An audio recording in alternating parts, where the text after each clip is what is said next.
কিছু বলার নেই।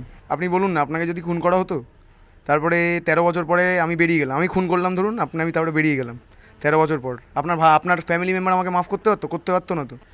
ওনাকে নিশ্চয়ই নিশ্চয়ই কিছু হয়েছিল, নাহলে নাহলে ওনাকে যে খুনি সাব্যস্ত করা যেত না আর কি, মানে ওটাই ব্যাপারটা।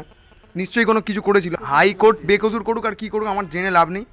আমি আমার মাকে কোনোদিনও দেখতেও চাই না, মাকে আমি দেখতেও চাই না, আমি কিছুই করতে চাই না। আমার একদম মানে অসহ্য লাগছে ব্যাপারটা, অসহ্য লাগছে, একদম সিরিয়াসলি অসহ্য লাগছে। 13 বছর ধরে আমার ঠাকুমা আমার কাকা মানুষ করেছে আমাকে, তারপরে আমি আবার আমার মাকে দেখবো? Impossible, impossible, impossible.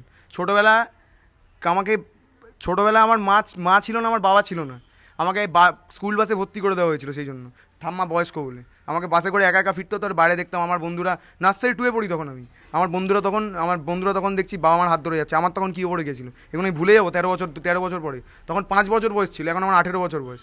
একদমই দেখা করতে চাই না, ইম্পসিবল। যেভাবেও কি না এইটা কনভে করে দেবেন ওনাকে, আর্নেস্ট রিকোয়েস্ট। জন্মেছিলাম, এখানে এসছি, তারপরে আমাকে মামার বাড়ি পাঠানো হয়েছিল, তো আমি এখানে থাকতাম না, ঠিক আছে?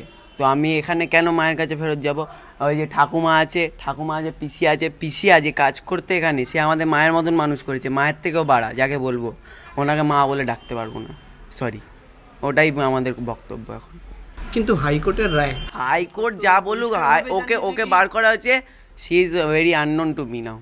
এখন একটা আলাদা রাস্তার লোক যে হেঁটে যাচ্ছে, ওরকম আমার চিনি না, অপর মহিলা। তোমার মা তোমাদের সঙ্গে দেখা করতে চায়, পরের জন্মে পেলে পাবে, নাহলে পাবে না। এই জন্মে অন্তত পাবে না দেখতে। কিন্তু এই রাগ কেন তোমাদের? রাগ কেন মানে আমাদের পুরো চাইল্ডহুড নষ্ট করেছে, আমাদের। তো আমরা এখন কেন দেখতে চাইবো?